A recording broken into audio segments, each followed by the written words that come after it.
Man. Super love. I'm tired. I'm tired. Yeah, It's nigga, fun. you was podding like I was podding last week. That's what. Like last, last week was like it was like two records one day, and then Yeah, another record one day, and then take the rest of the week off. It was beautiful just at the running. end of it, but the beginning of it, We at the end right now. Once we get through this, I'm gonna just be sitting in a chair like this that's how I be though. Like until it's Monday. this is one of those things where like to do it consistently, you have to love it because for a significant time of when you're doing it, you're doing it for the love, right? That's facts. It's the only reason you're doing it. And then even when like bread come in, it come in via other vehicles.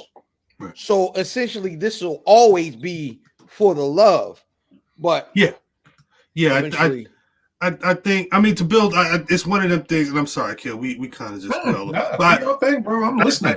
it's one of those things where it's like, because I think that's kind of what we've done, right? You establish a certain thing, and then as you start to grow, that's funny. It turns into it turns into all right. So we got a podcast that also, Mhm. we put out shirts, or we're doing this other thing, and it becomes so much other stuff. But because you have to maintain, like just like we have to do the Buffy record every week for it to go out. It's an interesting thing to see build, especially to see. And I want to say, because it's been what going on 2 full months of doing this. It's been dope to see the consistency, especially over on the Buffy channel.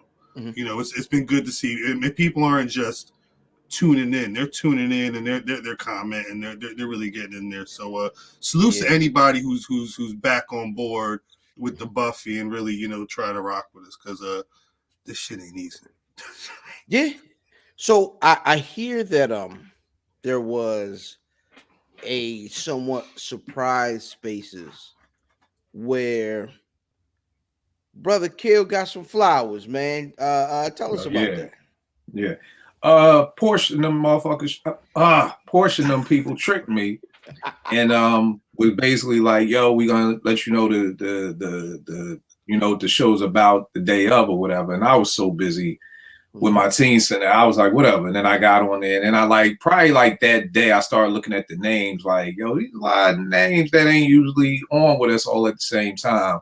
But I mean, it was dope, bro. I mean, it was dope. And anybody who knows me is like, I'm not into that stuff. Like, you know what I mean? If I do something to help somebody, I don't need no props or whatever like that. But it definitely is good. And I mean, I think it's something that we got to start doing for each other. You know what I mean? Because, like that's the thing. You on the timeline, you see, like one of my people was saying something the other day, like, yo, I heard Just Blaze stole a beat or whatever. And I was like, nah, I ain't never heard he stole no beat. I mean, that nigga's bitten people's styles, but I ain't never heard nothing like, yo, he stole a beat. And one of my people was like, nah, Just Blaze is a artistic person and he's super talented. I'm like, bro, I don't know that nigga. Like, let me explain I something don't to you. know, Justin. One day back in high school, these niggas pulled up on me. They was like, yo, kill such and such, rob such and such at the bus stop. I was like, nah, not my man. That's my guy. I was just at his crib eating dinner with his family the other night. And that nigga did that shit. And ever since then, I don't cap for nobody. Right. I ain't capping for none of y'all niggas. I ain't capping for my own goddamn daughter. I don't know what she capable of. So there ain't no way in hell I'm gonna be like, no, Just Blaze would never steal a beat. Nigga, I had a beat stolen from me. So let's not sit up here and act like that don't happen. But all that to just say is that we see people on Twitter every day giving flowers to people and rappers and athletes that they'll never know, never meet. And we don't ever give flowers to each other. You know what I mean? Even when it's the small things, I tell niggas in a minute, like, yo, I'm proud of you. Like, after you graduate and get married, that I'm proud of you shit walk out the window. Like, you may never hear I'm proud of you again for the rest of your life after you graduate or get married. And if you don't graduate and get married, you may never heard I'm proud of you. So, I definitely appreciated, the show and everything. And it just, again, was Just something I think we gotta start doing for each other, because we do it for our favorite rappers. We'll do a salute show to EPMD or the Public Enemy and our favorite athletes, but we won't tell your best friend, yo, man, I love you, man. Good job today. Or, whatever. So definitely a dope show, man. Definitely those wonderful people brought me to tears. So yeah. Hey man, speaking of which, really quick, because these two gentlemen at the bottom of the screen have been tag team partners for me for quite some time. I'll start with Diz. Shout out to Diz. Diz, when we started the Buffy, right? When we started the Buffy, apparently Brock is looking for Cat. Wow, that was wild. What the fuck was that? It's his connection screen. I don't know what's going on down there. But Diz was going. I mean, and he's been fairly. And stop me if I'm getting too personal. But Diz, you were at when we started podcasting. You were at the end of your first marriage. Yeah.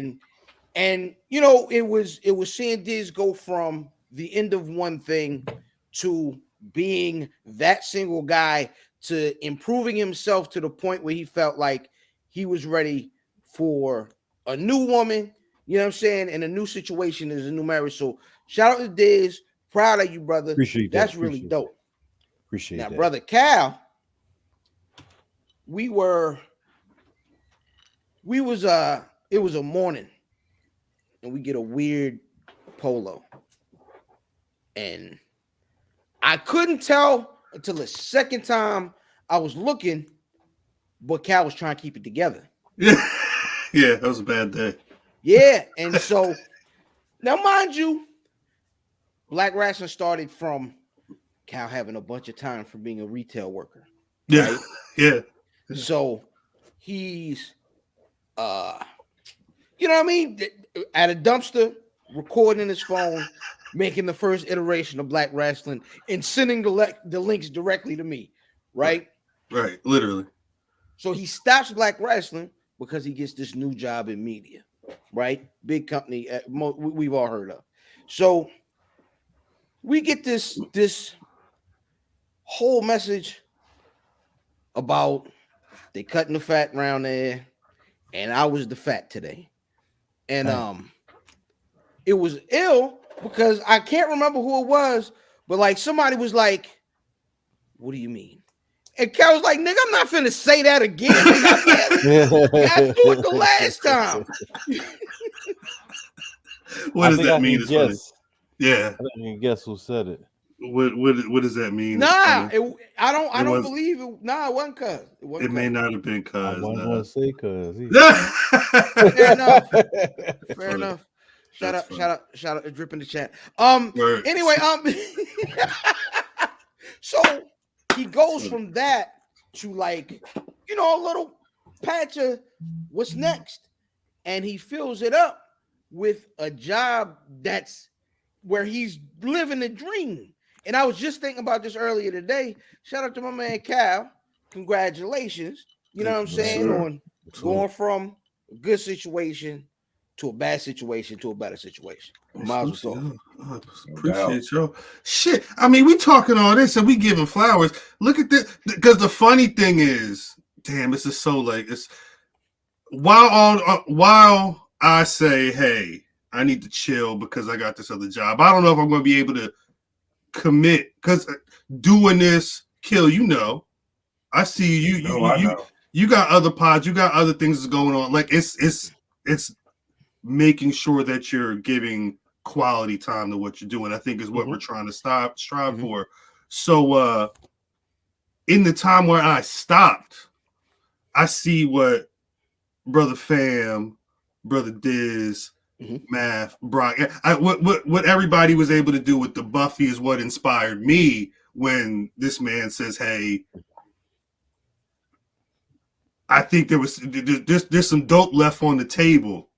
What was going on, and now because I picked up a bunch more jewels and I understand how to deliver things properly, either we could do it or you could, get in the car with us so we can go together. And 5 years down the road, we still riding, and we're putting action behind a lot of these thoughts. And again, I think it's funny because I know we all have those days where it's like, Man, fuck that pop. Mhm. Fuck that record. I ain't trying to do shit. But then outside of the Buffy, outside of Black wrestling, it's cool to see Fam and people like Lovely developing other brands within all of that. Because outside of the Buffy, outside of Black wrestling, outside of all this shit, there's other opportunities to plant flags. And I think it's difficult to say, I'm going to have these conversations with people, and we're not going to talk about the shit you want to hear us talk about. We're going to talk about literally everything around, and the stuff that's been built with something else. Has been cool to see a niche within a niche within a niche, and it's hard to really find people to say, there's something there, and I'm down to work towards it. And I will say that's been on the internet, but I think that's the thing. I think the other part of all of this is because even if I didn't know Kill, and I didn't know Kill, why I didn't know Kill, but I would see Kill on the timeline all the time talking.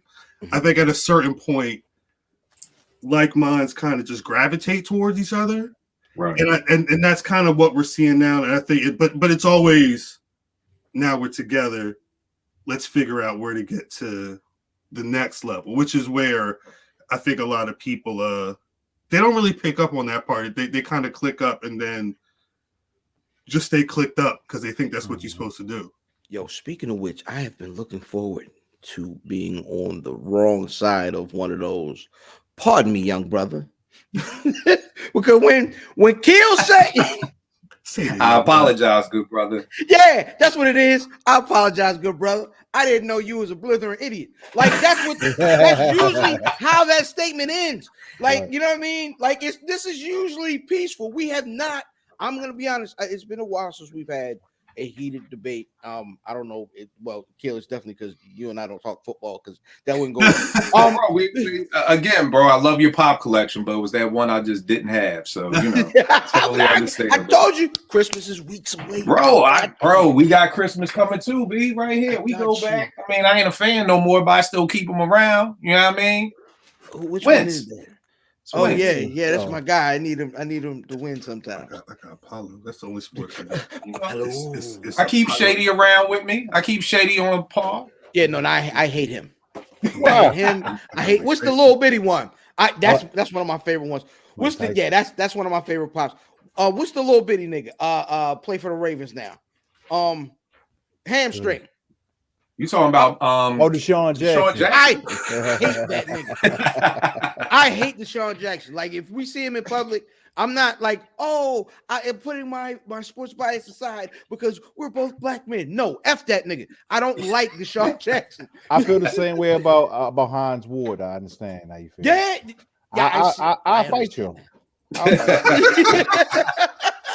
niggas gonna have a light skin wave off, nigga.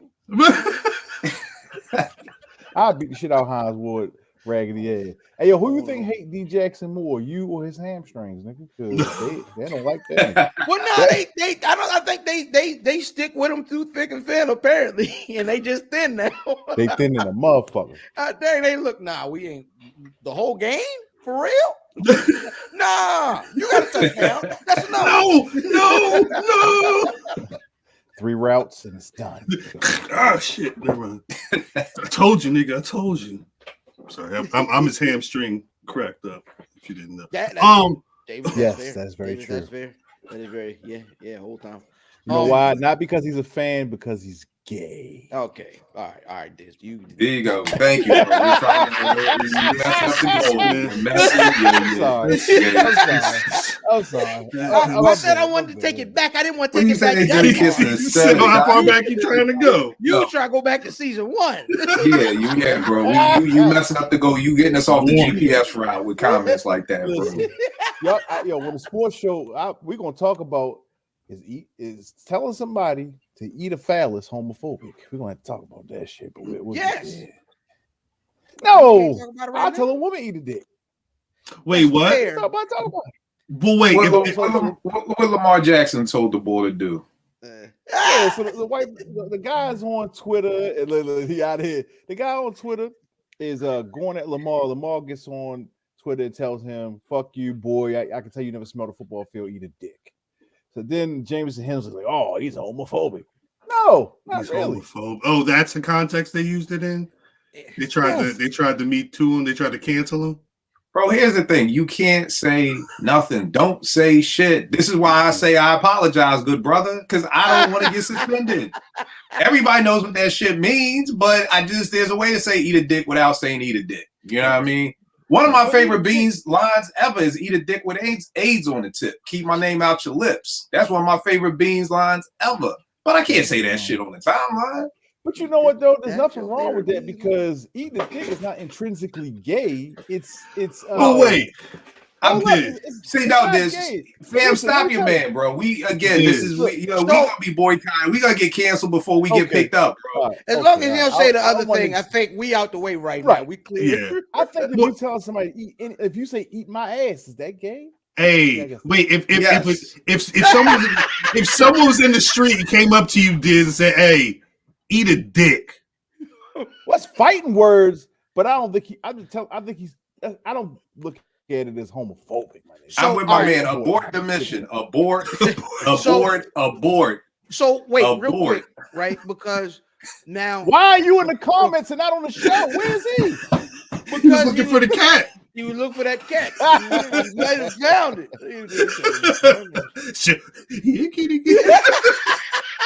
Abort. I'm with my man. Abort the mission right now. But no, really quick, right? So you look at it like this. The first thing you said was, I would tell a woman. But that's not the normal thing to do. Right. Because what you're saying is, shut up. You are less than a man. You ain't no man. I don't respect you. So using the eat a D comment is equated with being less of a man because if you say if it calls me a bitch, right? Same thing. Correct. It's you know what? I don't think it's really homophobic coming from the hood because I never told some nigga on Twitter was like, yo, this I don't fuck with kill that nigga told me to suck his dick. I'm like, number one, that shit never comes out of my mouth. I never understood that statement even growing up in Philly. I've never told no nigga suck my dick because I was like, I'm so confused by that because I don't want you to. So that's why I'm like, my nigga, I know I didn't say that to you because I've never said that statement a day in my life to another nigga. Right. But growing up around the way, niggas used to say it all the time and it was never looked at as homophobic. So I understand what Diz is saying because you saying shit all the time. And I'd be like, really? You want this nigga to suck your dick? Really? But like, so that's how people get caught up because the thing imagine if you suck my nigga say, okay. Oh, word. He won. Word. Right. So that's why I've never used the statement. And when niggas would say it, I always be so confused. What you gonna say? What are you going to say after you say okay? You gotta say psych. I was kidding. I might run. He won. That's why I never said it. So I understand what Diz is saying. So telling somebody to eat a dick isn't necessarily homophobic, but in 2023 or 22, it is. That's why I asked about the context. Yeah. But anything can be fucking homophobic now, though, man. Yeah, absolutely right. But it's connotation versus history. So, or intent versus history. You might not have meant it that way, but it's based in the history of feeling like it's like if you're a D sucker, you are less than a man. Well, I'm gonna say this, and this is the only way I'm gonna get into this conversation that I've been surveying the shit around, and I'm not gonna get too deep into the Kanye conversation, right? But I think that's kind of where he's getting caught up right now, because I honestly,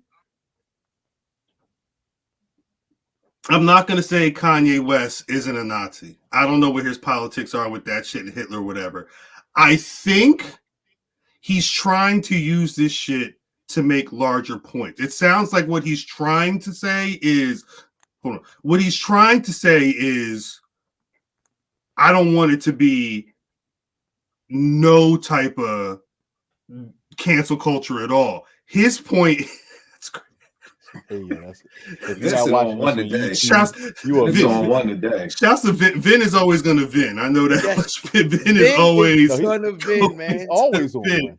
But there's always a situation where people are trying to say one thing and maybe they don't like they don't understand what it means to be saying what they're saying. Like, and I don't know if people like Kanye are just like picking, or someone who's just like, because there are people online who say, "Oh, I kind of just learned about grooming or Me Too or what it means to be homophobic," and then for a while, they're looking for everything and be like, "Yo, that what do you mean by that? What do you mean by that?" And then you get to a point where it's like, "Yo, niggas in the hood tell each other to suck their dick," and it don't, or they call each other a bitch or whatever, and it don't mean what it means. But like y'all saying, in 2022 eyes, in a public forum where it's not just you and see, you gotta remember too with social media.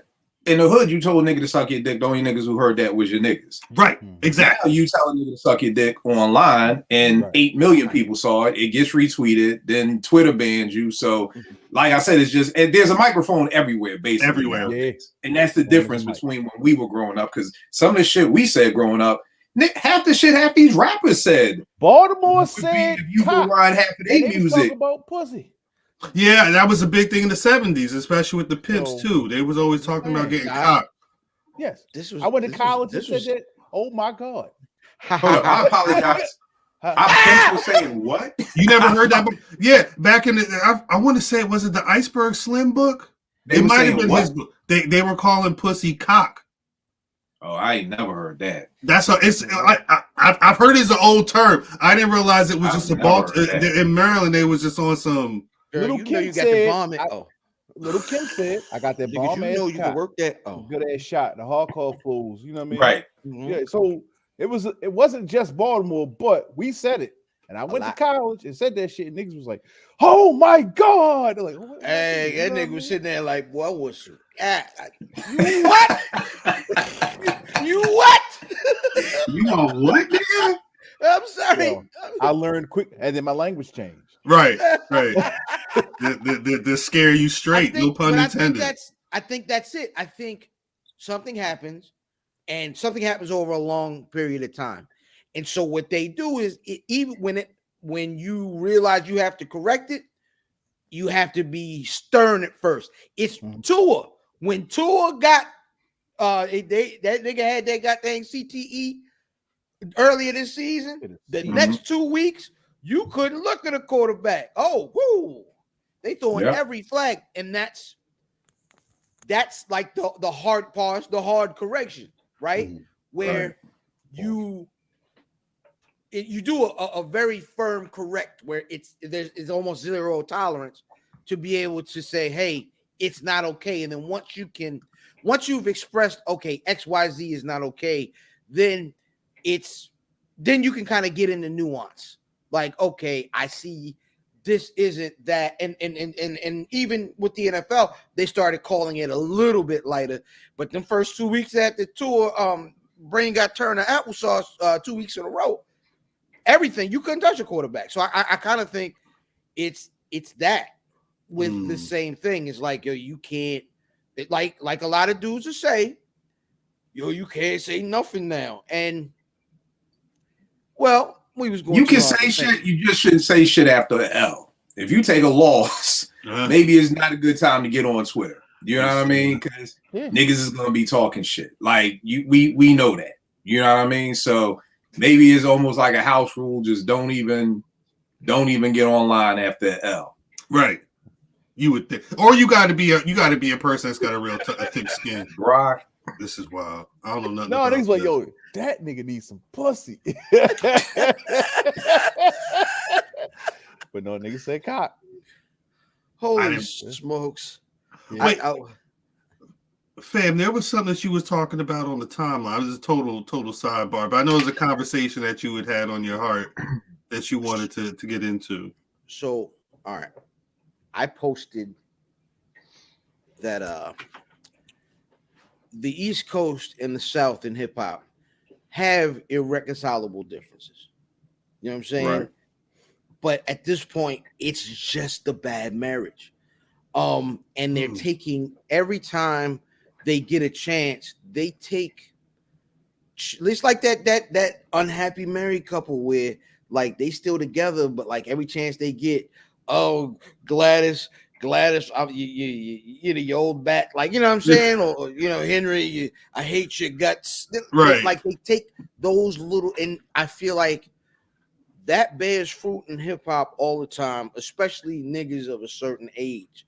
Now it doesn't as much with the younger folks because the South's win in hip hop. Like once the South won and you know what I'm saying, really took over, it was everything was flipped. So the early days of hip hop, everybody that did hip hop was doing some sort of imitation of what they saw from New York, right?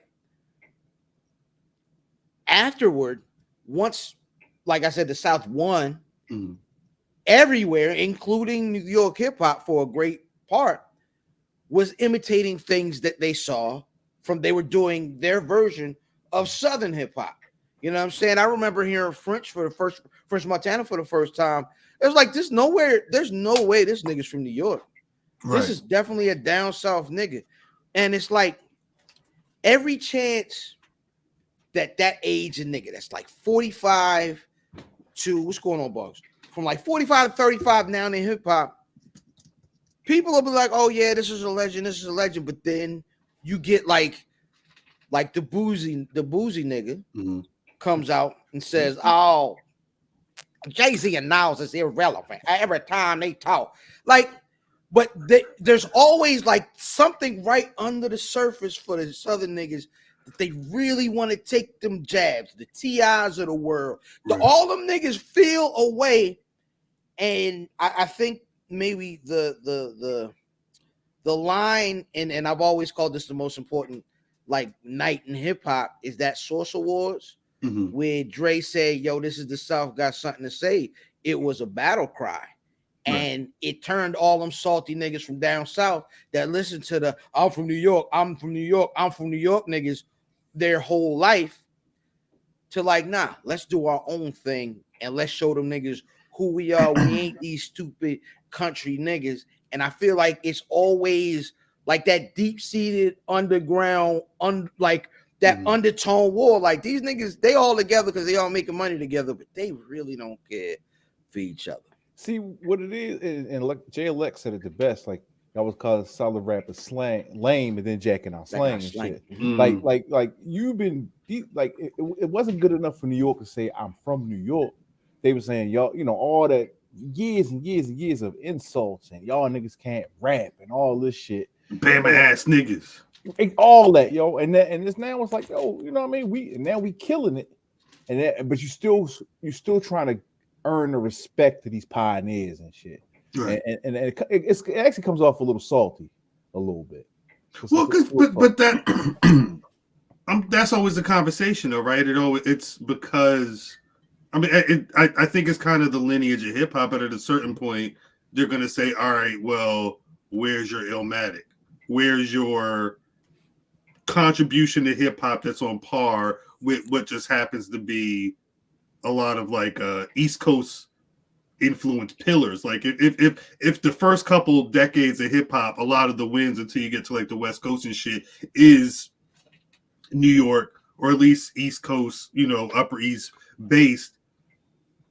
It's a lot of niggas that don't have that influence. Like, you know, they would kill they killed Yachty when he would say, well, you know, I don't know, you can't be surprised by a 22-year-old, a 20-year-old right now, their influences is Lil Wayne and like if they grew up in the South, that's what the fuck you was hearing. You can't fall even if the foundation of hip hop is seen to be one thing. At a certain point, you can't fault somebody because they didn't grow up listening to your hip hop. Right. You know what I'm saying? But I think that because the stigma, and I don't know if this is if everybody agrees, but it feels like because everything started out in a certain region, it always has to go back. It was always like a G check. You would always have to go back and compare it to that blueprint. And we're so far past it at this point that it's hard for some cats to be like, why bother? Why the fuck would I care about what these New York niggas is talking about? I mean, I think a huge piece of it too is when we really say East Coast, but it's really New York. Right. You know what I mean? Right, Because being from Philly, we was fighting for respect from New York. Niggas from Jersey was fighting respect from New York. So a lot of times when people talk about is this East Coast, and it's really no, it's just New York. It's really not even the whole coast. And it's not even the whole state. It's just the 5 boroughs. You know what I mean? And the thing is it's, you know, when you think about Southern hip hop, we also have to, and Cal, you made a great point. Like I was just sitting here doing the numbers. If you was born in 94, you're 28 years old. You know what I mean? So if you were literally 0 years old when Illmatic dropped, my nigga, you have no idea what the fuck we even talking about. It don't even make sense to you. That's not fair. It's fair to me because the thing is there's something about being outside. I could read Marvin Gaye's book 50 times. I could listen to what's going on every day of my life. That album will never affect me the way it did my mother, my father, my uncle who had people in Vietnam. So again, I'm not saying you can't go back and do the research, but it's something to be said about being outside when something was going on. If you could watch every video, you could watch every joint of Michael Jordan playing basketball, but if you weren't there, if you don't understand it, watching the videos and actually being alive and being outside during that time, it's a whole nother element. So I'm never saying that somebody can't understand, but we ain't gonna understand the same. It ain't gonna be the same. You know what I mean? My man, one of my peoples loves the Vietnam War. I'm like, yo, come over to my uncle's house during Thanksgiving dinner and try and tell him about the Vietnam War just because you read 5 books and saw 2 documentaries. That nigga was in the Vietnam War. That nigga please don't try to tell him, don't just ask questions. Please don't try to tell that nigga, well, I read on page 42 that nigga, please don't do that.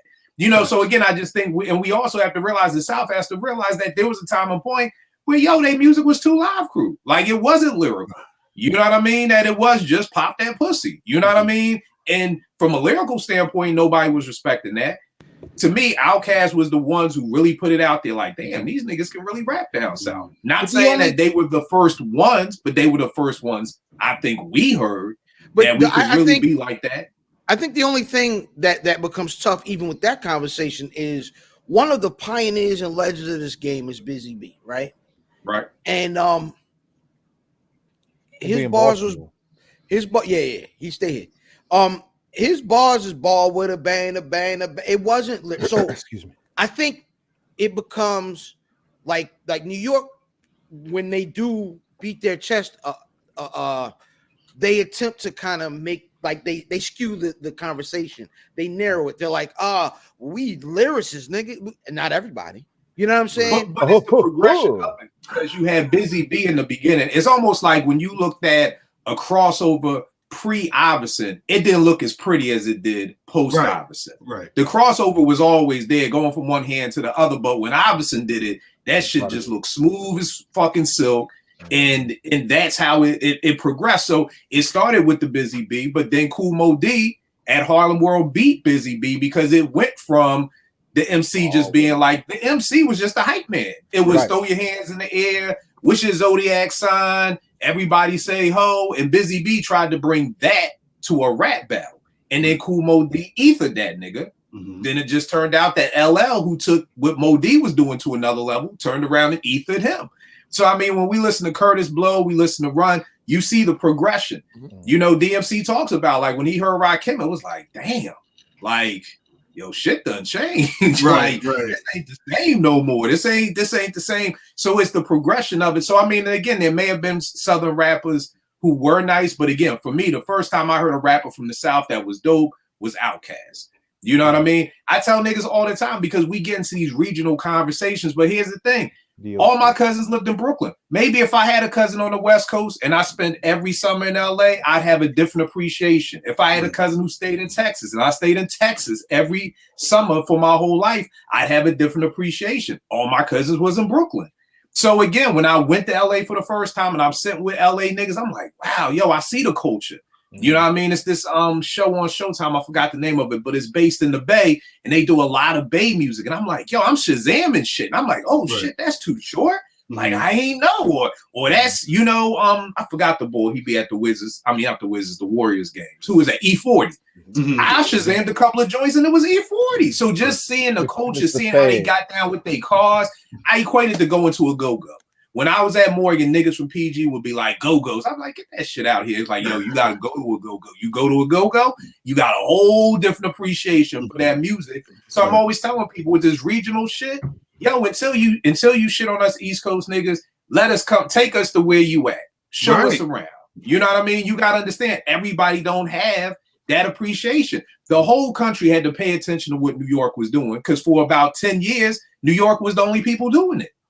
Right. So they had to pay attention to New York. If you wanted to like hip hop, nigga, then you had to listen to New York hip hop.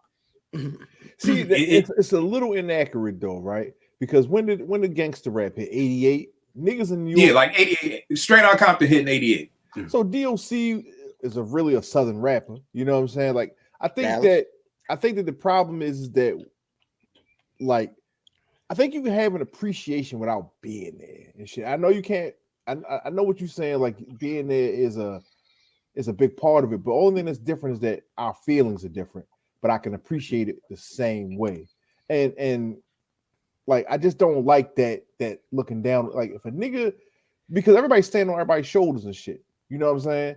Right. Like you said, you even said it, the progression from, you know, Busy B to G-Rap or whatever. You know what I'm saying? So everybody got better, and the South came and they changed it up and made it different, and in a lot of ways made it better, dog. Like, you can't take that shit away from you. No, and it's not taking it away from them, but I'll tell you this, and this is going to be a great segue into what we're talking about this week. When I heard Straight Outta Compton, when I heard those beats, I heard the Bomb Squad. I didn't hear an LA sound. I didn't hear, when I heard DOC's Funky Enough, I didn't hear an LA-ish sound.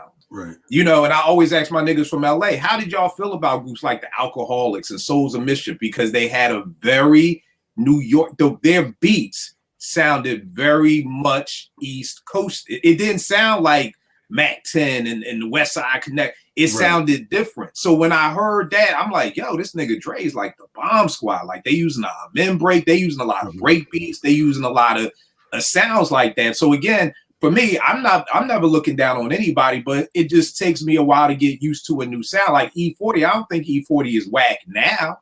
You know what I mean?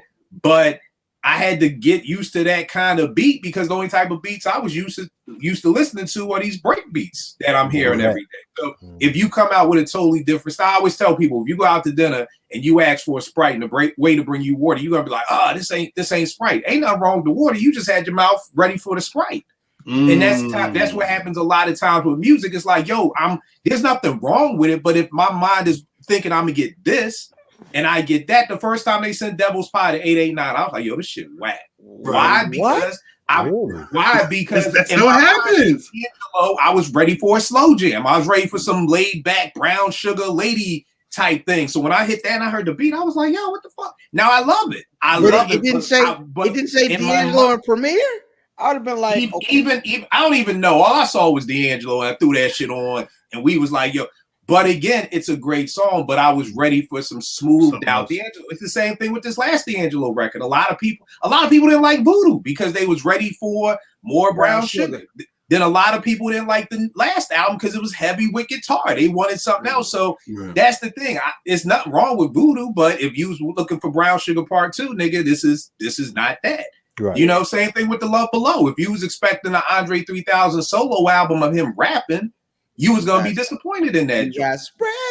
Great album, in my opinion, but it's not what you was. It's not what you expected. Yeah. So I agree with you 100%. This I'm never shitting on nobody, but what I understood from now that I'm traveling and I'm like getting a chance to meet with MCs every city we go to, I'm learning more about their culture. I'm learning more about oh, that's what y'all mean, or that's why y'all say this or that.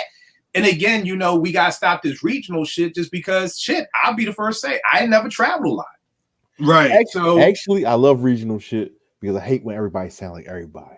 I don't like regional shit. I don't mean like that. I'm just saying that if you haven't been somewhere, it's hard to appreciate something. You don't even know. When I moved to Atlanta in '97 when AT Aliens dropped. I have so much more appreciation for that album because being in Atlanta, I swear to God, every car, I don't care where you was at, was playing AT Aliens. Every car wash, everywhere you went, you heard that album in Atlanta. And I swear I love that album. Probably that might be the best. Southern.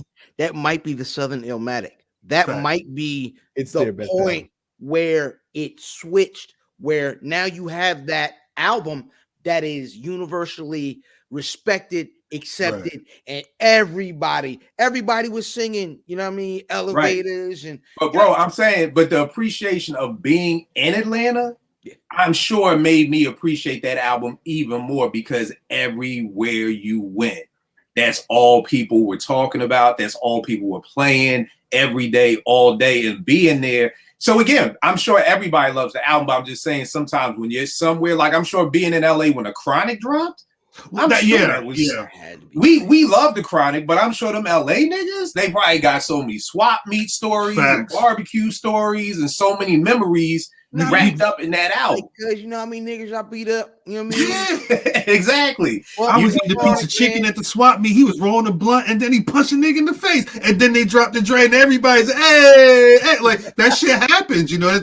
So again, I'm with this. I don't want to shit on nobody and for me, because I love the culture so much, that's why I want to bridge all these gaps. I want to bridge these regional gaps. I want to bridge these age gaps because I don't want hip hop to be on some shit like how we look at our civil rights people. It's like we ain't had nobody since Martin and Malcolm.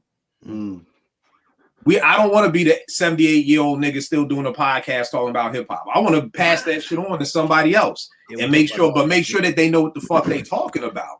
Damn, you know what I mean? These are conversations I be having with fam all the time. Yeah. Wait, Kill, I wanted to ask. So you said you was down there in 97. 97. How long were you down there for? I was only probably down there for a year and a half until I got the job back at 889. Where was Andre? What was Andre? Was this shoulder pads? Nah, not yet. Shoulder pads. It was dashiki.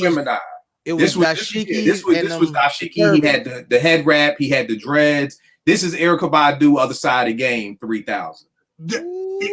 Now at that point, I want to know, but what was like? Because I mean, Andre's always been a different nigga. You know, what I mean, he's definitely like one of those walk to the beat of his own drum type niggas. And I always think it's cool because I saw a video the other day. I didn't realize he just like goes into public places and he's got like a flute that he plays.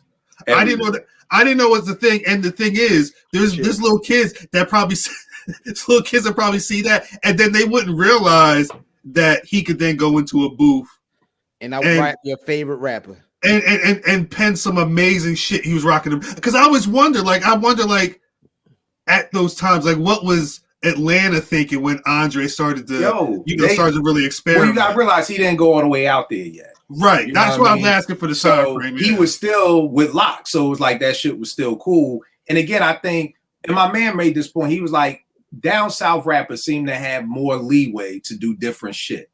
You know what I mean? Like when Common tried to do, not Mama's Gun, Electric Circus. Niggas is looking straight.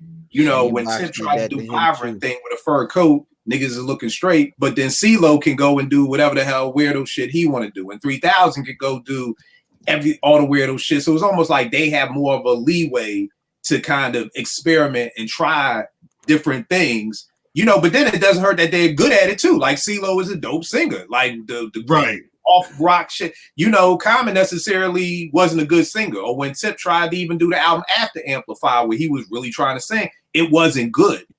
You know what I mean? So that's the other problem too. Like, look at Mos. Mos is able to do both. Mos is able to spit, then he's also able to turn around and do He Says and get on a fucking night commercial with that shit. But see, I'm gonna tell you what the secret is. Mos did it on his first album. So you gotta start that way. That's how you met him. But you know what the real secret is? Nigga, you gotta be talented. That's the real secret. Oh yeah, I mean, that's the problem with artists. I can't play a lick of anything. All my beats are sampled. So if I decide tomorrow I'm playing all my music and y'all niggas don't like it, I'm be like, oh, y'all just ain't want me to grow. No, nigga, we want you to take music lessons. That's what we want you to do, nigga. Royce like 5'9". I'm sorry. But that's what the problem is. Artists always try to do that, but then in the tailpipe when the fans like, oh, y'all don't want us to grow. No, nigga, we want you to grow, but your shit sucks right now. Like, just because I decide I want to mess around with the piano don't mean it's gonna sound good. You know what I mean? So again, it's the talent factor too. And Mos just has that talent Most has that quirky personality to be able to do that. You stole my thunder with that. I think that if you already come out as a, I'm sorry to say this word, weirdo, you can transition to all kinds of shit because you're already weird. That's how we know you. Right, you're weird. Like, oh yeah, it don't surprise me that he's singing and doing backflips because he's already weird. Yes, and I think the thing with expectations of everything. I think Big Boy was able to balance him too, because I think maybe if Andre was solo, cats would have gave up on him. But I think with Big Boy being able to balance him, and on top of that, he still was dope. To me, Calm got whacked with Electric Circus. Calm was the only nigga who didn't smash Badu. So it was like 3000 got nicer. I seen him pants. He had a Calm ain't smash, and this nigga was talking to deaf women in the window. Hold on, nah, he didn't smash. I read his book. He didn't smash. Like he didn't smash. Love. He didn't smash. I think he was being a. I think that's in his book. They said you got me rocking shirts extra medium. He said that. But that was the mental love that they had. See, Andre smashed and had a fucking kid and got doper. Common ain't smashed and got whacker. I don't know. Common got a litany of joints in his. He got a roster. Look at this. Look at this right here. They made a whole. They had made a whole. I don't know why Elmo is in there, right? But that's. I mean, he probably fucked Elmo too. I sure hope not. Badu is that? He had Taraji. He had Shorty who's on CNN. Yeah, he had a roster. Tiffany Haddish. He just had Tiffany. He was just with Tiffany. The one thing I say about the one thing I can't with he got what's his name old lady what's the lawyer from WWE who Jennifer Hudson. He was Jennifer Hudson now. Oh, that's right. That's damn. Here's the thing that kills me about common women, because and I tell women this all the time, man. Y'all just women will just like whoever the fuck is on the big screen, because Common has always looked like Common, and I ain't never heard one woman say that nigga was a sex symbol when that nigga was rapping. That nigga has looked the same damn way since One Day It'll All Make Sense. And I ain't never heard one woman go goo goo gaga over Common until that nigga got on the big screen. Now he a sex symbol. Now everybody love him. I always tell people, Chili could work at Dunkin' Donuts and niggas gonna be like, she bad as shit. You know what I mean? And we don't care. You could work at Dunkin' Donuts and we still gonna go try Scoopy. If Michael Ealy was the UPS man, he'd just be a cute UPS man with light eyes. Ain't nobody throwing their panties at that nigga out the window. But neither here nor there. You see Shorty working the bagels? Exactly. Niggas, they listen, niggas don't care. Niggas be like, yo, you see Shorty back there working in the warehouse? Yeah, nah. She on the forklift. She funny story real quick. She get off that forklift. It's like 93 at Morgan. Nigga come through McKeldon with an afro and a part down the middle. Look like he got a butt on his head. Everybody joking on him. All the girls clowning him. Then one girl says, yo, ain't that nigga from Juice? It was Omar Epps. For the rest of the weekend, everybody flocking to that nigga. And I'm like, wait a second. A minute ago, the nigga was corny with a butt on his head. And now, because he in Juice, now he the man. Like, one girl told me, she was over my crib. We was watching videos and Craig Mack came on. I was like, man, this nigga ugly. She was like, nah, not really. He just got real bad acne. Wait, what? If that nigga was walking across the bridge, he'd be the ugliest nigga on campus. But because that nigga on TV, he just got acne. I done heard bitches say Jay fine. Bitches used to dog Jay though. Come on. And I done heard, he ain't that bad. He ain't rich. It's like Chris Rock said, money will turn a ball spot into a park. That's all that is. That's all that is. Hey, man, that is an amazing bar. And with that, we're going to do this.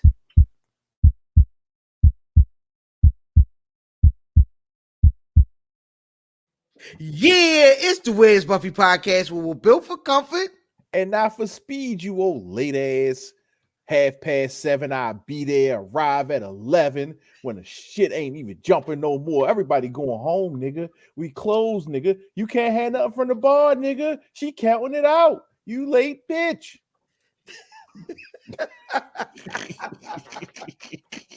Hey, look, man. That was a very late intro. The conversation just got good, baby. I wasn't gonna stop it. It was a great call. Absolutely. We're gonna do something in post. Yeah, no. Why would you break it up like this? This conversation is amazing, and we're gonna kind of move it and kind of shift in it. But before we do get to the next conversation, I just want to let you folks know I am IlFam79 on your social media choice, aka the Aunt Anderson of podcast, and aka Captain Broadbano, Blue Diamond Phillips, Think of the Dragon, Steamboat, Pod, Shampod, God's favorite podcast, the Potty Pipe on the podcast, Chew Bubblegum, and I'm all out of 10. Nice to see your love daddy at WFAM, where family always matters, and my tag team partner. It's your boy Fat Boy Diz, aka Dizzy from B More, aka Diz the genre the most finger waviest. Is not the genre, it's the penis. Johnny Cochran. If the glove don't fit, I will not hit. I'm not a normal nigga. I smoke cigars, I use rubbers, and if I'm late, I'm on time, bitch. And to my spades left. This cow was popping. I be drinking Heinekens and I don't give a shit about what y'all saying. Hey. And up there is the Philly ball. You already know this. You know it is me, Kill 889. I gotta get with Fam and Diz. I need an intro, man. I need a dope intro, man. I'm everybody out there watching. I'm gonna have to get a ghostwriter for my intro, so I don't want nobody to say nothing. I'm gonna get a ghostwriter. Quentin Miller the intro. He's gonna Quentin Miller the intro. Since he out here talking about Nas, then getting his car, getting all mad, nigga. You the fool who said you work with Nas. You know what niggas was gonna think. Nigga, don't now you just your 15 seconds ran out with Drake. Now you're trying to get another 15 with Nas, bro. Calm that shit down. And he said, I wrote for a lot of people. I work with right. Nas. You put like, that nigga, I work with Nas. Exactly what he was doing. Yo, this was that's the second time that happened, right? With him? Nas. With Stickman before they were saying he had a ghostwriter. From Dead Prez was like he was in the studio with Nas for. I was like, what are we doing here? Like was that for the N album, the nigger album? It was for one of them albums, either that joint, whatever one is J Electronica is on. Like it's one joint. I think it was the N album or the Hip Hop Is Dead or nigger. One of them shits. Well, why Stickman ain't nice? All right, I'm out. I feel you know why? Because it's bigger than hip hop. I'm sorry. Hey, niggas, first of all, you tripping. Stick nice. But I listen to Dead Prez. Like did you listen to Dead Prez? I have listened to Dead Prez. Have you listened to more than like singles? I listened to that first album. Mind Sex is an amazing song. Mind Sex. Yeah, Mind Sex was when you was on AOL back in the day. Mind Sex. If a chick brought up Mind Sex, she was like, that was the one, because that was always the one. That was the one track. If you was conscious, but you also like to have sex, you knew about Mind Sex. I'm sorry. That bitch, like, I'm a sapiosexual. No, you're not, bitch. Shut up. Let me light this shit. Your forehead to my forehead. Hey, yo, real quick, I hate that niggas be like, oh, have you heard this? Like, I could do that for every. Have you heard Project Pat? Right. You know what I mean? Come on, yo, don't do that, yo. Hey, that nigga make great music, nigga.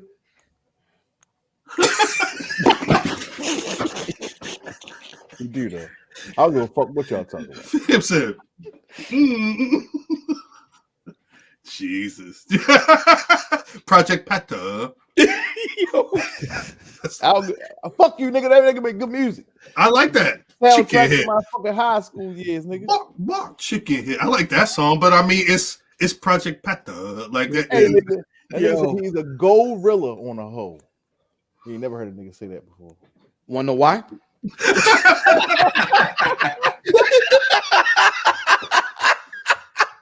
That's a reason why that didn't catch on. Yeah, I'm gonna be I ain't gonna tell that lie. That caught on. No, but I have matured to the point where I can say that the majority of Project Pat's music just isn't for me personally. Right? Respectable. I love Chicken Head because when Chicken Head was out, I was also outside. So we in the club and we yeah. You know what I mean? It's like an A-Town stomping this nigga, shit. we was out. We were outside, nigga. Super outside. Peace With the outside. chicken heads. Yeah. But that's kind of what we were talking about before. Like, outfit. If you was 16 years old and all you knew was, rolling L's and chilling with your boys on the stoop, that chicken head shit don't make no sense. Once you go outside, smell yourself, you get a little something going on. Balk Chicken Head, it's a whole different situation, especially when you see what happened when the record go on in the club. But I don't want to say I had to deprogram myself, but because, like Redman and Biggie, like I grew up with like, all right, these niggas got to be saying Method Man. Like I need to be hearing some shit. And there was that had Baltimore on a chokehold, Cal, my bad. No, Baltimore on a chokehold, nigga. But I think sometimes in life we have to arrange things in our mind. Like this shit was dope, and this shit was dope in the club. This shit was dope in the strip club. Like right. We mix them all together. Like, and I've been in the club and heard a song I can't fucking stand, but in the club setting, this shit is amazing. Right. You know what I mean? God forbid you see a nice stripper stripping on a song. That song is now imprinted in your brain as one of the best songs ever. Shout out Jaquan, Pussy Everywhere. I'm in my underwear. Oh, y'all never heard that song? Bitches. Oh my God. So see what I mean? So we just I wasn't at the club that night. We have to be able to put different categories. The way you said, like, hey, guess what? Redman's Tonight's the Night is crazy. I wasn't in the club. Nobody was stripping to it. Nobody got punched to it. It was just a dope song. Hey, yo, all right. Just because I want to have some fun. What is off top of your head, just one song from everybody. What is the least strip clubby song you can think of right now? Feeling in the air, Beans. Wu-Tang Clan Triumph. Like if I heard Umi Says in the strip club. Coming to the stage, Nicolette. Hey, yo. Tomorrow, man. But you might. You, life is not promised, but you better promise these dollar bills. Anything from Joey Badass comes to mind. I don't know. That makes sense. 93 to Infinity would suck in a strip club. Scared of hoes music is what they call it. Yo, shout out to Ken. Yes. That's what they call it. We used to go to Here's a crazy question. What did they play in the strip club before rappers was making strip club music? Rock. Fucking Guns N' Roses and shit. Led Zeppelin. They play Luke. Doo-doo Brown. Doo-doo Brown, yeah. Yo, one mic in the strip club. Hold tight. Hey, Kill, I know you've been in them hip hop parties at college, nigga. You go to them little grungy ass little. It don't be no women in that. No women. It's one woman. It's one woman. She be the nicest with the graffiti too, and she's hardcore. I've been there. This is before you can be dead. This is that earthy clique. The joints that stop wearing bras as soon as they facts. Big bush under their arm and shit. Right, as well as other places. But like, you know what I mean? It was, but them joints, they listened to goddamn. They was like, yo, you hear Freestyle Fellowship? They had everything. But you know what? Again, bro, it's about knowing it's about reading the room. Because we used to go down to Howard, and my boys would be like, yo, trying to crack on them like that. I'm like, no, bro. Like, hey, sister, how you doing today, sister? You know, love and blessings. You know, like that worked at Howard. You can't say no love and blessings to no chick at Morgan on the bridge. Exactly. Brother bitch. So you got to read the room of where you at. We call them brother bitches, Kill. Hey, brother. How you doing, brother? Like, I'm trying to fuck. What is you talking about? Yeah. Brother. Yo, wildin'. Yo, wildin'. Yo. Yo. Oh my God, man. So great. Man, yo, how you yo, this is all right. Here's the problem, right? How do you you know what I mean? How do you start a situation where you be like, yo, say, sister, you know, you got a beautiful vibe to you. You know what I mean? To like hours later, hey, kiss it, just kiss it. Hey, that mind sex was cool, but I mean, you know, I'm right here. Yeah. I'm done with There's the a flashback. There's a you this nigga trying. You know what's funny? A lot of them. Okay, I didn't start like anybody that brother bitch back today, but like a lot of them was like really, really like loose, and I ain't know it until later. Damn, you know what I mean? But it is what it is. Oh man, this is a wild conversation. I smell sandalwood. It just smells like sandalwood. I'm married. Did they say, you ever did it, yo? Your clothes smell like incense when you leave. Now,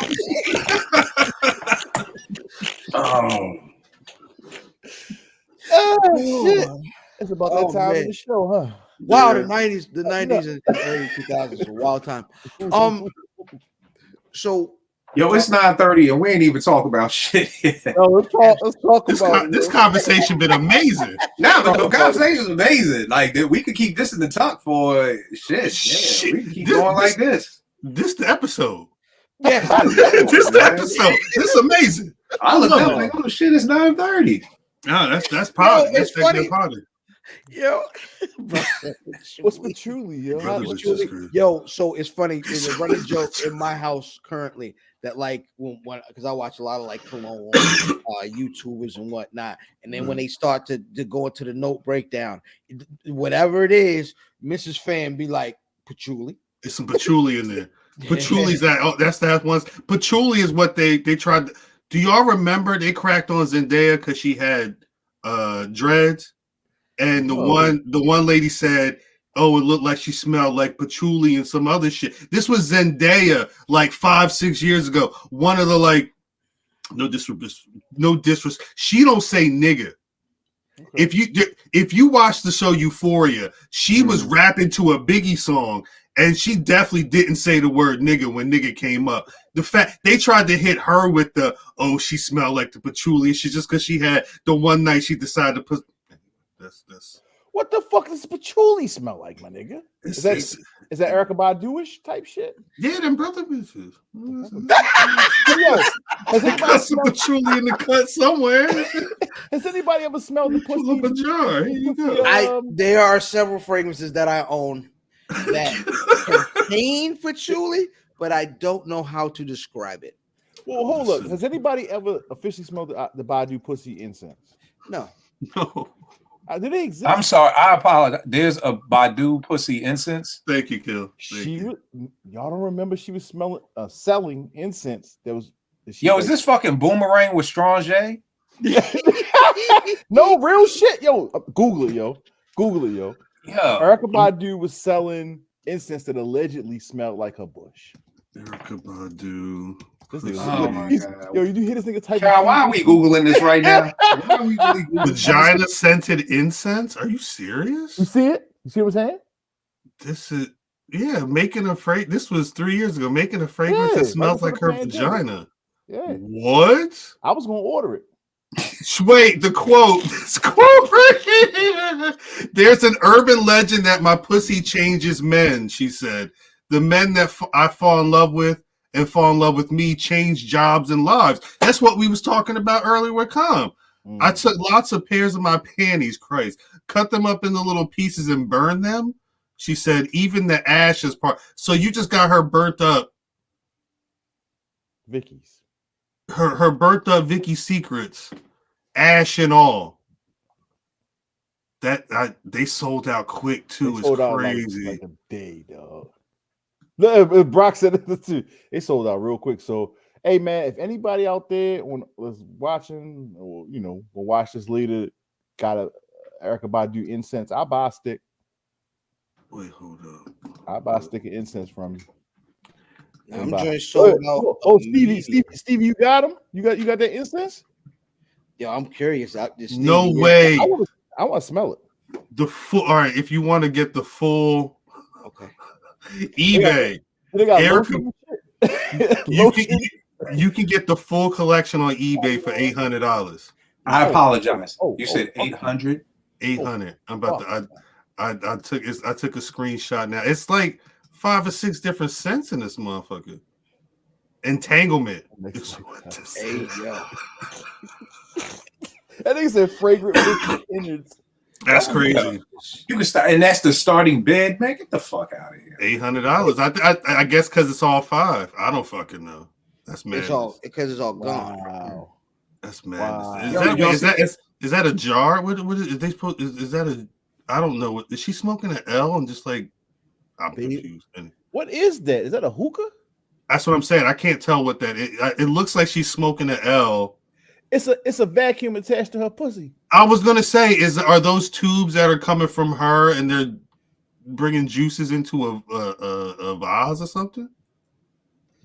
Mm-hmm. That is scary. I'm scared. Now I'm scared, yo. Like, nah, it's just like Red Fox in Outstanding. It's like Red Fox. Yes, I can't be a part of this. It's like Red Fox in Harlem Nights. You know what I'm saying? And they say, you know what I mean? Vera came around the corner and said, I got a girl whose coochie is so good. If you throw it in the air, it will turn into sunshine. The nigga Richard Pryor, in his massive wisdom, says, I don't want to meet that girl. That's the last piece I would add. That's it. And Red Fox, in his infinite wisdom, says, I do. And it was the best. It's one of my favorite scenes of any movie of all time. I don't even know. I mean, the shoot to 5 is kind of out of the window at this point. No, we can do it. We should do it. Especially with all the stories we telling, man. You want to hear other niggas' stories? That is interesting. Yeah, I want to hear some interesting stories. I might have to change. I might add somebody to my shoot to 5 though. But yeah, you want to introduce it? So our original intent, was to kind of talk about regions of hip hop and guys, people that we saw where we saw them and we were like, I'm not listening to that. You know what I'm saying? I remember hearing there was a new rapper named Ludacris. I was like, huh, okay, fair enough. I bet it is. No, thank you. You know what I'm saying? And I bet it is. Yeah, I bet it is Ludacris. I don't want to hear this. You know what I mean? And Ludacris actually ended up being dope. He could rap, right? Amazing, yeah. So, you know, but that's it's kind of that don't judge a book by its cover, which kind of led us into, well, we got to talking about, oh, well, you know, Kill talked about reading Com's book, you know what I'm saying? And everybody's talking about reading Will's book of excuses. And one second, can I ask a quick question? Sure. How did y'all feel about DJ Quick? Because this is what started everything. Because like, something about DJ Quick, I said I never listened to that nigga back in the day because that nigga had a perm. And he had a perm in 91. Then I was like, yo, we're not going to act like NWA didn't have Jerry curls in 1988. Like, when I first saw their album cover, I was like, I'm not listening to this shit. Two of these niggas got a fucking Jerry curl. Now, here's the thing. Nobody in hip-hop had a Jerry curl. East Coast from post-Curtis Blow. The only nigga who still had a little part of a Jerry curl was Dougie Fresh. But he at least had the fade on the side and just the Jerry curl on top. Right. So, how did y'all feel about when you first saw NWA? Not that you heard them, but when you saw them, knowing that Jerry curls were always, for East Coast niggas at least, I can only speak for Philly, R&B niggas had that. That was full force and ready for the world. But what did y'all think of NWA when you first saw them? We saw them on Jukebox. So that's what fucked. I don't know about maybe Cal, but Ilfan, the first time hearing anything, you have Jukebox? Video music Jukebox, you said? Yeah, Jukebox Network. Yeah. First time I heard and saw them was Jukebox, so I got appreciation. The look didn't matter. The music was. I was hooked. And see, I saw the cover first. I saw like 12 inch first. So I saw pictures of them, and I just was like, these niggas got Jerry curl. Nah, I'm good. I'm a pass. I remember. I don't think I felt that way with NWA, but I think the first time I saw them was on MTV Raps with 5 Freddy driving down the fucking LA highways in the back of a pickup. On the back of the flatbed, yeah. But I remember Quick. There was something about Quick, and it might have been the combination of the hair, but also like, because he wasn't rhyming as hard as Cuban them. His shit was be like he was flying because he was a producer. I felt like he was another part of the beat, so he would always like jump in the beat and be all up in the shit. And he's a rapper. It took me a while. Like, and I remember the few hits that he had early, because there was a couple. You couldn't escape a song that was popping, but I never went to a Quick album just because I didn't think I was gonna vibe with the whole Quick project. It wasn't until later when I realized how vast or how much of of accomplished producer that he was, and how his instrumentation and everything, where I really started to appreciate it. There was something about that hair under the hat, though, that even seeing Cube, I was kind of like, it was different. But I'm with Fam. But what about you, fam? What about Quick when you saw the perm? So shout out to we just accepted Brock's resignation from the pod. yeah, No, so the first thing I remember from Quick was the Tony record, right? Yeah, he had Let's get down. Mm-hmm.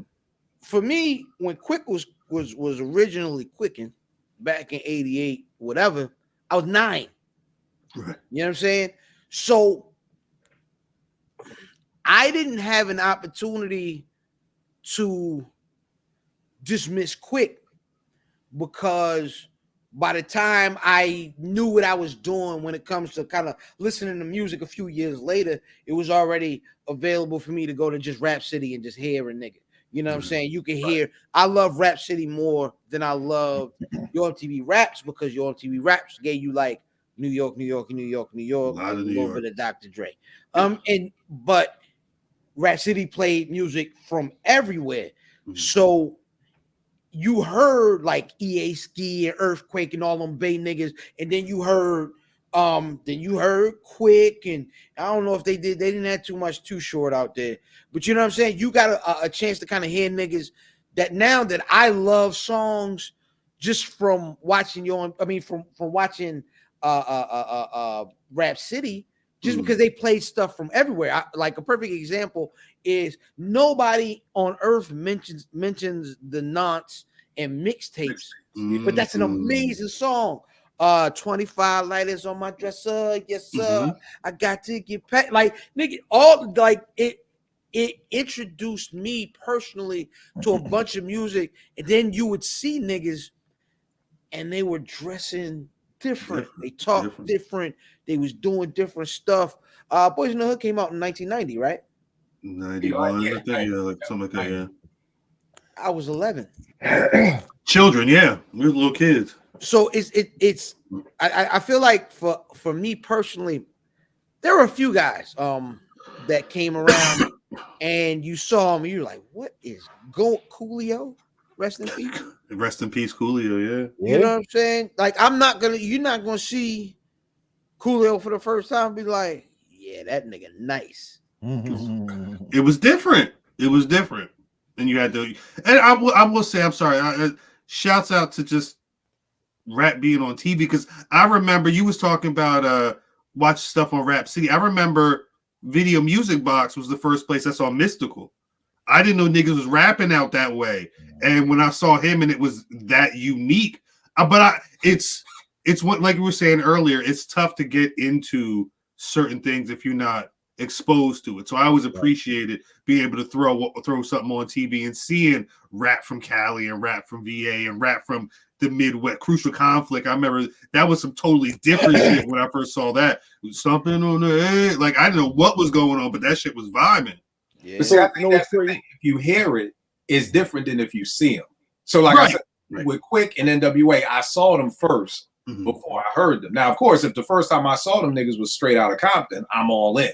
You know, but I'm just seeing rap niggas trying to look hard with guns with fucking Jerry curls. Like, you know, think about in school days in '87 when Kadeem Hardison was like, yo, the Jerry curl niggas out here popping shit. Because that was niggas in Atlanta was still rocking Jerry curls in '87 and '88. That shit had been played out. We got in trouble in school. We got in trouble in school because there was a girl that had Jerry curl and she put her head back on the chalkboard.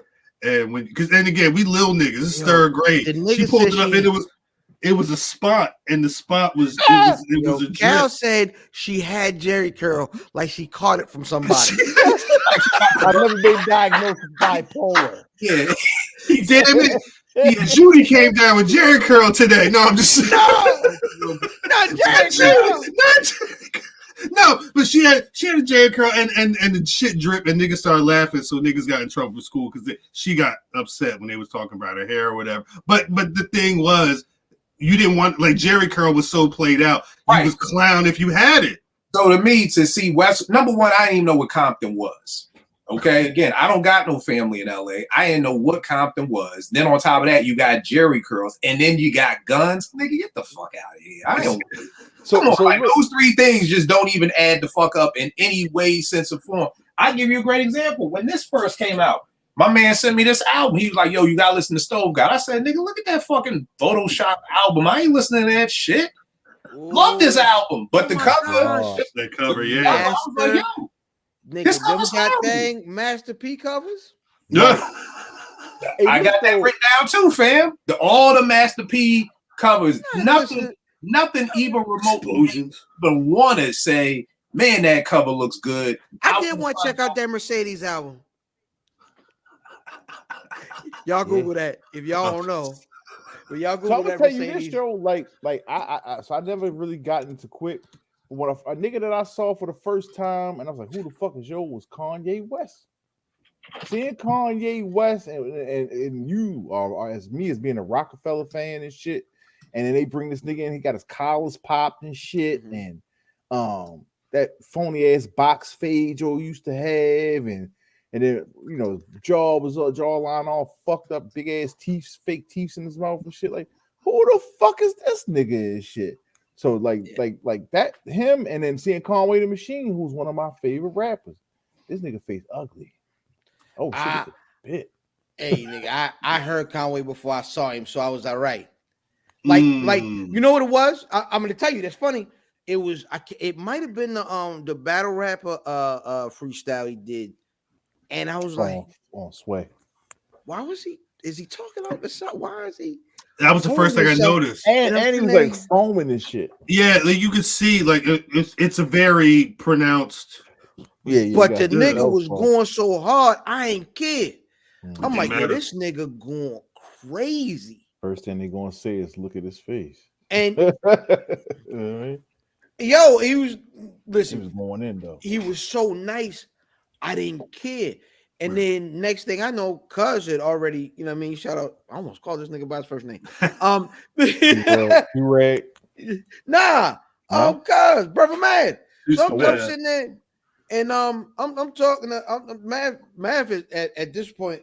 Because Math, I ain't gonna lie to you, is an early adopter of a lot of things. Mm-hmm. And it was one of those things where he would put you on to, he put me on to a lot of music, and that was one of the things that he was already in on. So yeah, we was on the show early, like we did Hermes 3 on the show, like what was that 3rd, 4th year of the Buffy and shit. That's amazing. Yeah, and. So we went down to the show, you know what I mean? Check the nigga out to the point it was so early. Benny was still working the goddamn merch table.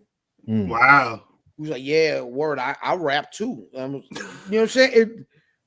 And he was cool. He was sitting there, and I'm sitting there with Royale, and Royale was like, nah, yo, that already. That. Yeah. Off maybe the first channel talk or whatever, but like it was already niggas knew. But then it grew, but it was dope. Like because I would see the Machine hoodies online, and I was like, "Yo, what is this?" Right. Beforehand, and you know what I'm saying? Like, okay, I'm thinking it's just some streetwear movement, which low key it kind of was. That's what it became, yeah. But like, I think that's important, man. I think it's dope to be able to. I think it's really dope when you can develop something outside of what it is you're known for, right? Because then when they meet, it give you more of a reason to care. That's fact. It's interesting though, because everybody it's tough to get that. You don't as polished as Griselda is by the time we got them niggas ain't come out the box like that. Like you said, Benny was working the merch table. I wouldn't have even thought about him working the merch table. If my first impression was what Benny's been doing now, why would I think he would be selling a nigga a t-shirt? Right. But you know what I mean? You gotta start somewhere. You all gotta start somewhere. West Side, most of us got on West Side first, you know what I'm saying? And then got on the Conway wave, and then you know what I mean? It was just had to progress and shit. No, fact. I will say I started rocking with them because they was talking about wrestling all the time. I was not expecting for Griselda to be like as a unit. Some shit that I just loved. Because it's been a minute. It's been a minute since I first heard West Side Gun talking about. I forget, was it Miss Elizabeth? Whatever one of them tracks was like the fuck. But I think on the reverse side, the problem is because something like Griselda, people look at them and they automatically assume, oh, that's just some New York shit.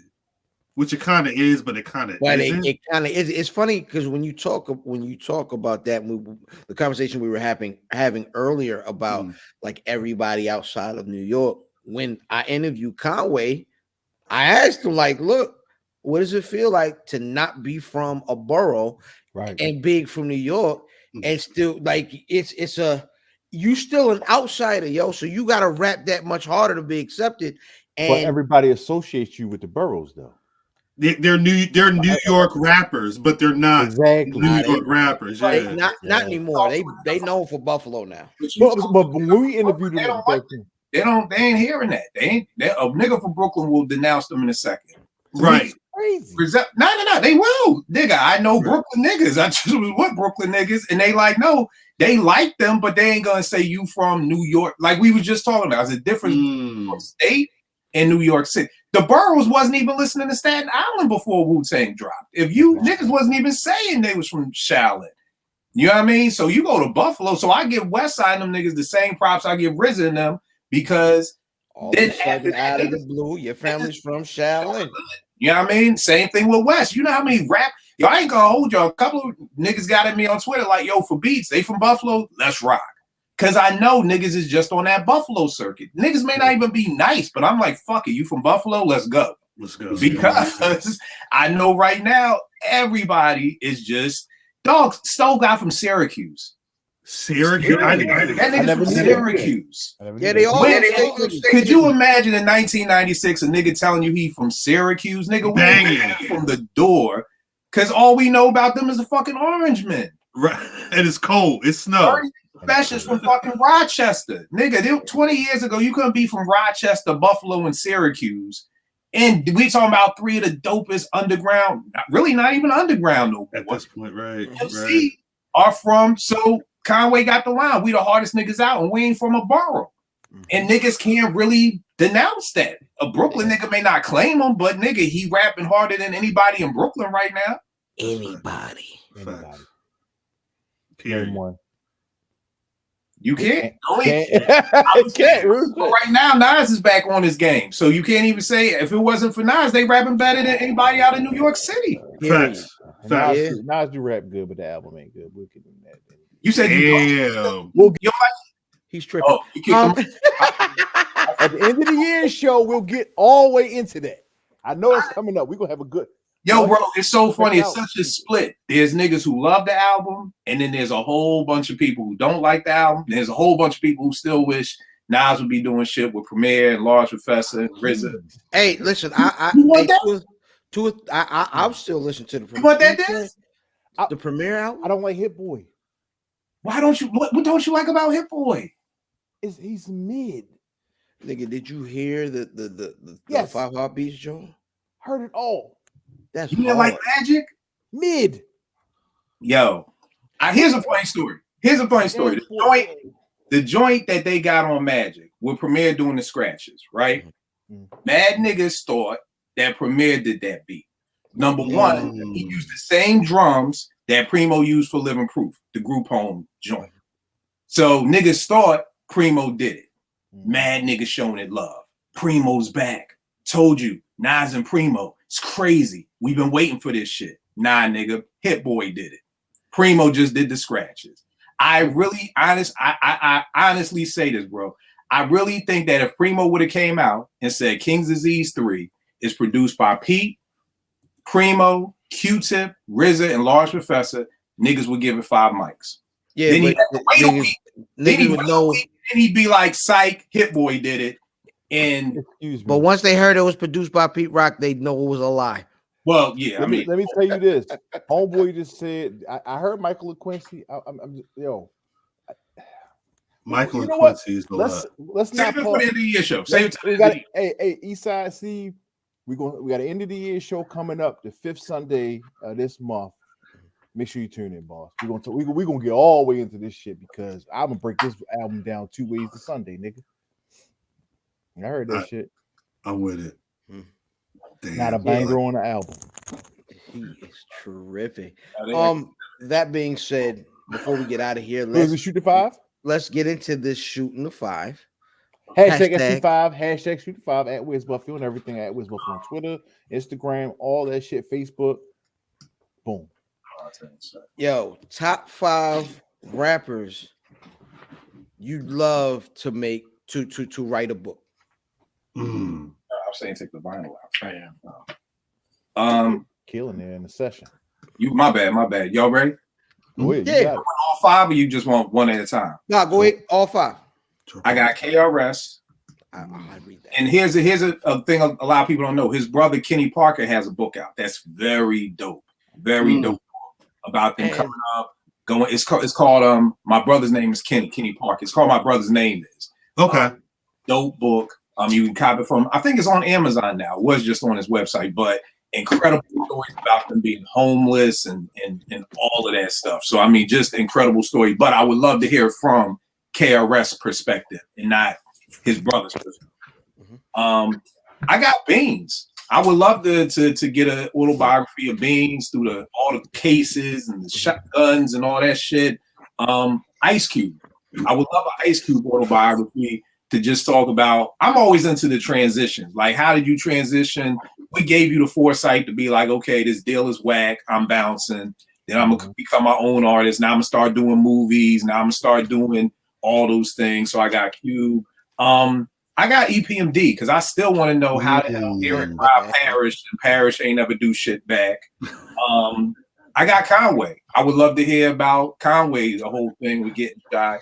And then the last one, I got Slick Rick. I would love to hear, because I don't think we've ever really heard from Slick Rick. Right. Like, I mean, we heard what happened and things like that, but I don't really think we really got it. And then you got out of jail and, you know, the struggles of what you're trying to do. Then it was the whole deportation thing. So, you know, and when that was happening, the internet was just starting. So it's not like we were able to get a lot of information. So those are the 5 I got. Okay. I like that. No, I like that. I'll go next. The bots are here. Oh no, the bots are here. Let me take care of it. God. That's a black wrestling thing. I'm sorry. I've seen them on other shit too. All right, listen, dog. I'm gonna get the easy one out the way. Jay. I mean, I've heard the stories a million times, but I want him to like really write it out. Give me like 300 pages, man. Jay-Z, man. 50 Cent lived a very interesting life. Question is, would you take Jay's book if he really couldn't get into the illegal shit? Nope. I want full disclosure, everything, all of it. But I don't want him to narrate his audio book. I think it's now the next nigga I wanted to get in the same shit that Jay got into, but actually narrate his audio book is 50 Cent. 50 Cent seems like a really interesting person. I think he got a lot of interesting stories, especially with all that outside the rap shit. GFK being Ghostface Killer, my favorite rapper right now, being a great storyteller. Period. I think he got a great story to tell. I don't think that Alex Say RZA production is doing them any justice, and a lot of it is fake. That shooting up the house and all that shit. It never happened. So I would love to hear that. I would love to hear Noriega has a great story. He's a good storyteller. I would love to hear Nori. But the best, all right, so some niggas can rap and tell stories, but the nigga to me that has my attention when he speaks every time is Fat Joseph. Yo, you know his book just dropped. You know his book? He got real shit? It just dropped. Yeah. I think it just dropped this week. Okay. Yeah. Yo, because Fat Joe tells really good fucking stories, yo. Right. So I'm gonna have to pick that up. I mean, if I write that shit down. So that's my 5 right there. Yo, fam, this album, I apologize. I gotta get ready to bounce, bro. Y'all know it. I love chopping it up with y'all, man. Absolutely. Hey, before you get out, tell niggas where they can get at you. Oh, it's always Kill 889 Twitter, IG. Just did a joint with Vic Spencer who's a very dope MC out of Chicago. So just got a track on his new album that we just got finished. So that's gonna be a good look. And me and Ev, his therapist Prophet, we just got the call for Chicago next year. So we're gonna be hitting up Chicago, I think 4 times next year. That's hard. So yeah. That's dope. Salute. Hey, I'm Salute going on one that. of them times. I'm going one of them times. We get a room when I buy a ticket, man. I go out there. It's an incredible experience, man. And what I love about is what we were just talking about, this being able to talk to MCs from each one of these places that we go to. You know what I mean? Because I think that will stop so much regional shit when you actually get the opportunity to have a Chicago nigga and an LA nigga and an Oakland nigga take you around and kind of give you the history. It kind of makes you feel it a lot more, you know, and gives you your ear a little more openness to hear what's coming next. Facts. Right. Yeah. All right, no doubt, brothers. Love you guys, man. Check y'all next week, man. Love, brother. Peace. Peace. All right, Cal, you want to go? You want me to go? What you want to do? I'll go. Yeah. Actually, I saw an Instagram reel earlier this week where Redman was talking about how he got the name Redman, and it made when we brought this up, I'm like, shit. They was just talking about. There was another clip. Just Blaze got whatever that show about the MTV Cribs episode that came up the other day. But Red's been around. You figure Red's been around a good 3 decades on the low. He's had his heights, but so he's probably got like a lot of dope inside track that I love. He's a skydiving instructor. I'm saying, like, Red's really he's lived a life. He's still living a life. Yeah. 2 names that I heard earlier that were on my list: Slick Rick, I think it amazing. But Ice Cube, I was kind of surprised when I was looking, like I hadn't seen the Ice Cube have written a book talk about a life. And again, like Hill was saying earlier, the transition from rap success to, you know, going into Hollywood. I think there's probably a lot of gems and jewels from his life that you could pick up on in that vein. Andre 3000, I think, would probably have an interesting story as well. But the one name that I was surprised to not see a book about that I would love to see write a book about his life is Q-Tip. Tip, the tribe story. I've seen it. I want to see the story with what's some niggas with him and Dilla. Soulquarians. That's what I'm saying. Like, there's so much that he was trying to get. He was with Meg when Meg Stallion was first coming out. Like, he's that so involved with so much. Like, it's one of those things where he's very good at finding talent. I imagine he's got a lot of ill story. How the hell did he find Meg? What's that story like? Let me hear all that shit. Q-Tip is clearly the biggest unsung hero in hip hop. Like, facts. Clearly, because we'll talk about that later. I just because we don't talk about his importance in Illmatic, his importance to the Infamous. We don't honestly talk about his importance to Tribe, period, enough. We've talked about it on this podcast before. Well, so when I say we, I mean niggas in hip hop. Right, yeah. I just don't think, because I've always felt this way about Q-Tip. So we're gonna get there. Hold tight. But like, it's Q-Tip has touched a lot of hip hop. Yeah. You know what I'm saying? I don't know if we know Busta outside of Leaders if Q-Tip doesn't share a verse with Busta Rhymes. So yeah, Q-Tip has a lot that people really don't discuss in hip hop in general. That was your list. That was your whole list, guy. That's my 5. Yeah. It's dope, man. My number 5, because I feel like you write that story better if you don't have quite a vested interest in like how it's told. So I feel like Ali Shaheed Muhammad would tell an amazing story because he saw Tip side, he saw Fife side. You know what I'm saying? I feel like would tell the best story, and in that same vein, coming up with a rapper who turned into the biggest actor on earth. I think Jazzy Jeff would write an amazing book on the progression of, first of all that Soulquarian and got thing and Roots and Philly niggas and Jill Scott, All that came through Jeff. He so was right he tells there. that side of he talks about that side of the game as well. I think would be amazing. And listen, because this gentleman is one of the most underrated rappers in hip hop because of who he stood next to. And it's another one of those things where it's easier to tell the story externally, but if you don't shut up, nigga.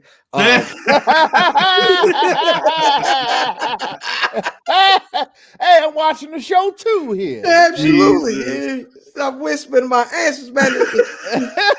Listen, He forgot he was on mic. I'm sorry. Yeah, No, Sir I'm just saying, Lucius I'm Left watching Foot, too. the son of Chico Dusty, aka Big Boy, would have an amazing book.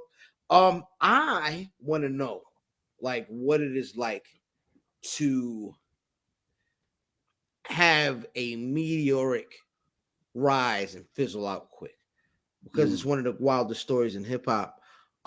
He was one of my favorite rappers for at least 6 to 8 months. Cannabis was dope. Like, he was that nigga. Yeah. You know what I'm saying? He was that nigga for like 6 to 8 months at one time. And I actually, it's dope because we actually got a chance to meet Cannabis during that time, which was really, really cool. And number one, Cool G Rap. I want to hear, because he doesn't do podcasts, he doesn't do interviews. We heard all that, the superhead stuff. Would he, every single rapper that niggas call a favorite rapper, they like, yo, who are your influences? Big L, Cool G Rap, Big L, Cool G Rap, Big. Listen, Cool G Rap, who's still making dope music to this day, and I mean literally to this day, as a G Rap record came out today. G Rap doesn't have a classic album. Right. You know what I'm saying? We had that conversation. G Rap doesn't have a classic album, but he's influenced your favorite rapper. And if not your favorite rapper's favorite rapper, you know what I mean? To use the cliche. And outstanding, not the free girls in your city. In you city. In you city, yeah. What? But you didn't say it? No, in you city. Yeah. What? Hey, No, yo, don't go. Hey, listen. Do not go to these websites. We don't endorse. They snuck the Russian books. The Russian books. Yeah, I just blocked them too. God damn. Listen, somebody clicking on that and they getting 2 viruses. Yeah, they get one in their computer. And one from their hand. Hey, wash your hands. You filthy. Oh, you filthy animals.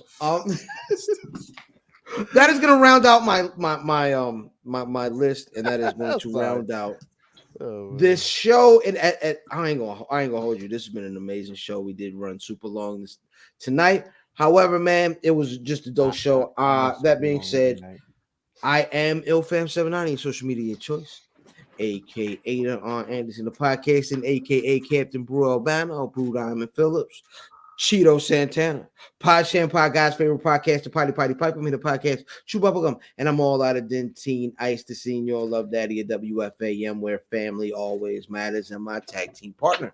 Before I get into myself, I love to get into myself. Yeah. Where's Buffy.com? Where's Buffy.com? Where's Buffy.com? Where's Buffy.com? Where's Buffy.com? At Where's Buffy on Twitter. Don't do that, Eastside Stevie. What do you say, yo? I got 30 phrases of rhymes in this motherfucker. I got mad rhymes in this. Yo, that's the saddest thing of all time. Yo, like niggas play. Yo, did y'all see the version where they showed that video? They showed the cameras like, I got 30 years of rhymes in this motherfucker, and he was like, they started playing like the Sarah McLachlan video from When the Animals Be Dead and people today. And save a child. I'm sorry. At Wiz Buffy on Twitter and Instagram, man. Make sure y'all hashtag shoot the 5, shooting the 5, and ST5, and add us and all that good stuff. Let us know you shoot the 5. I'll shoot the 5 tonight was top 5 rappers you like to get a book from. So make sure you do that. And, we'll shout you out, retweet you and all that good shit. I'm Fatboy Diz, Fatboy_Diz on all my shit. This is from Be More Diz. They journal the most finger waviest, not the journal, the penis, trying to cock ram, the gloves don't fit up when I hit. I'm not a normal nigga. I smoke cigars. I use rubbers, but now I'm married, so What does all of that even mean? Hey, yo, that Blanton's right just then. That Blanton's was speaking through me, nigga. He said, "DVD." I heard, you know how you drunk? I heard it, but I'm saying it. I know what I mean, but I hear myself. He started scatting. He said, Hey, yo. "DVD." Hey, yo, What the we fuck find y'all if we talking find that night we came from the bar and brother Diz was completely washed and he fell Oh, was asleep that a- mid episode and woke up and said Semen. support your local seaman. I had to cut everything off. I had to cut everything. No, I'm cutting all this off. Nope. Nope. Nuh-uh. Support your local seaman is crazy. No. I don't know what's going on We're in not my doing mind. it. It was twisted. I'm at Cal on Twitter. Trip. At Black Wrestling on Twitter, Facebook, and Instagram. YouTube.com/Black Wrestling. We drop the Buffy every Friday live. Where's Buffy podcast on YouTube? You can catch the full episodes there, as well as everywhere else on your wherever you Every get your Tuesday, podcast. yo, we gotta get that from that. We gotta pull that from Shouters. When Every that part was like, Tuesday? the Jitney come through here every Tuesday. Every Tuesday, we need that. We need that drop, yo. Every Tuesday. We'll work Yo, on that. you know what messed me up was there was a Chinese nigga on there talking that old shot just It's a talking. lot of Chinese people in Jamaica, yo. Yeah, I was gonna say it's a big thing. The Chinese Jamaicans. Mhm. Hey man, listen. Shout out to Eastside Steve. It feels racist. I don't know. No, It no, it's sound definitely, racist. it's It definitely sound racist. But no. Shout out Who was that? Was that Brock? to Eastside Stevie. Oh yeah, it is sick. Support bro. your Yo, local- shout out to Eastside Stevie. Listen. He said Black Wrestling running it up. Really quick. Listen, at this point in time, it's a big family right now. Just look, Kill, Brock, partner 5B, Brother Math, Herbs Day. yes, absolutely. Cal, myself, Mimi, Drip, Lovely, Sipper VV, Vin, you know what I'm saying? Like we like running the Body numbers up. more bottles. Body Shout out- more. Shout out Body More. Shouts to Zell. That's a lot. It's a lot of people that contribute, man. But Shit, when shouts to Vader. Yes, shout out Vader. When I tell you, Viva Leo. Come on, Yep. dog. when I tell you in 2023, which listen, it's a couple minutes away. It's tomorrow. You know what I'm saying? When I tell you in 2023, the brand is what was the line? What was the Benny line? Oh, fuck. Last This year shit- was about last year- branding. This year is about expansion. That's every year. When I tell you, I promise you niggas, 2023 is going to be our Jordan year. And not that nigga on the Wizards. Fuck No, him. no. No, yes, That was 45. flu game. No, he was 23 in the Wizards, but he just was bad. Oh yeah, no, I don't. I don't count. I don't count. Are there more sexy hot girls in here? What the fuck? Damn. Hey, you know you popping when you got bots. It's Yeah. 3 bots. I gotta Yo, block y'all remember this. bots, man? You know that's a whole nother shit. Yeah, we got All right, man. Illfest 790. It's only me to try and get up at it. Brother Cal, what's your socials before we get out of here? at Cal on Twitter, at Black Wrestling, everywhere else. YouTube.com/Black Wrestling. Where's Buffy Podcast on YouTube? We out this month. Who the fuck is I gonna was take just this talking out? about bots master. Zig Oh. Zoolander, ZZ for short. Javante, take us We out. don't talk. We do what we do.